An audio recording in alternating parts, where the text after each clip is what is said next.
नमस्कार, ये आकाशवाणी शिमला है। अब आप नीतू वर्मा से कोविड-19 पर विशेष समाचार सुनिए। केंद्रीय वित्त व कॉरपोरेट मामले राज्य मंत्री अनुराग ठाकुर ने कहा है कि प्रधानमंत्री गरीब कल्याण पैकेज के तहत हिमाचल प्रदेश को कोरोना राहत के लिए लगभग 244 करोड़ से ज्यादा की राशि वितरित की गई है।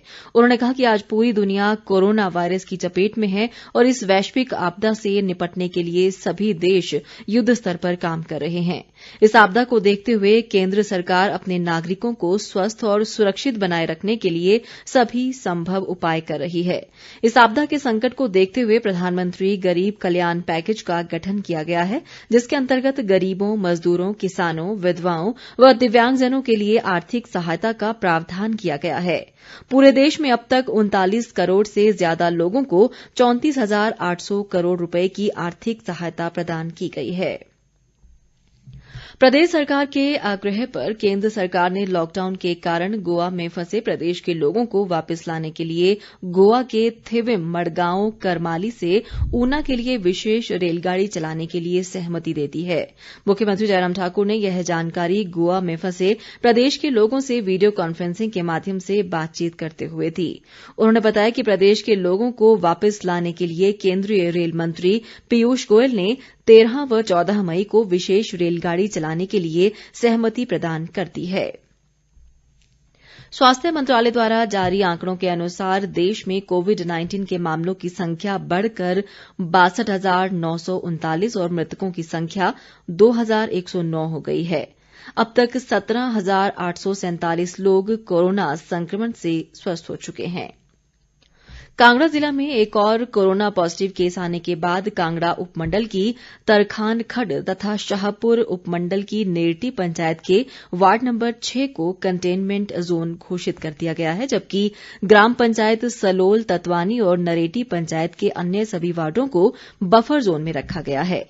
इस दौरान इन जगहों पर होम डिलीवरी के माध्यम से आवश्यक वस्तुओं की सप्लाई की जाएगी और जिले में लगभग 42,987 लोगों को होम क्वारंटीन किया गया है। कांगड़ा के उपायुक्त राकेश प्रजापति ने कहा है कि इन क्षेत्रों में कर्फ्यू में किसी भी तरह की ढील नहीं दी जाएगी और आम लोगों की आवाजाही पर पूर्ण प्रतिबंध रहेगा। राष्ट्रीय आपदा प्रबंधन प्राधिकरण NDMA ने पूर्णबंदी के बाद निर्माण उद्योग फिर शुरू करने के दिशा निर्देश जारी किए हैं। प्राधिकरण ने कहा है कि राज्य सरकारें सुनिश्चित करेंगी कि दुर्घटना की आशंका वाली औद्योगिक इकाइयों में आपदा प्रबंधन योजना अद्यतन हो और इसे लागू करने की समुचित तैयारी हो।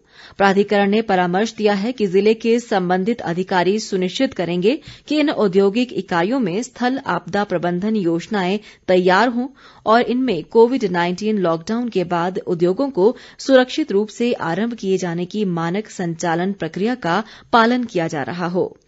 प्राधिकरण ने निर्माण इकाइयों को कार्य शुरू करने के पहले सप्ताह को परीक्षण सप्ताह बनाने पर विचार करने को कहा है। परामर्श में कहा गया है कि इस दौरान अधिक उत्पादन लक्ष्य हासिल करने का प्रयास न करते हुए सुरक्षा नियमों का पालन सुनिश्चित किया जाना चाहिए। किसी जोखिम की आशंका कम करने के लिए विशिष्ट उपकरणों पर काम करने वाले कर्मचारियों को पूरी जानकारी देने का परामर्श दिया है।